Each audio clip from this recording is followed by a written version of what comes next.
तर पहिल्यांदा असा मसाला करून घ्यायचा आणि नंतर काय करायचं, असंच परत थोड्या वेळ करत बसायचं मसाला असा.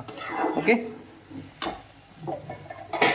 नंतर काय करायचं, असं काय हां, हे चिकन आहे, तर हे शिजवत बसायचं आणि शिजवून झाले का अशा वाफा येतात बघा, अशा बाष्पीभवन होतं आहे त्याचं. हे असं वाफा येऊ द्यायच्या. वाफा आल्या ना की परत अशी लाल मिरची म्हणजे तिखट, थोडक्यात चटणी टाकायची. चटणी टाकली की अशी पेस्ट करायची. पेस्ट केली की सांगतो काय करायचं. हां, हे असं घ्यायचं ना असं ओतायचं. ओके.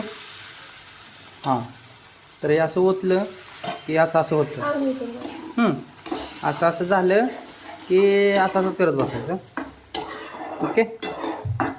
हां, असं झालं की असं करत बसायचं. नाही इथनं पुढच्या नंतर थोड्या वेळानं पुढच्या व्हिडिओमध्ये सांगतो. परत मग हे असं पाणी ओतायचं. ओके.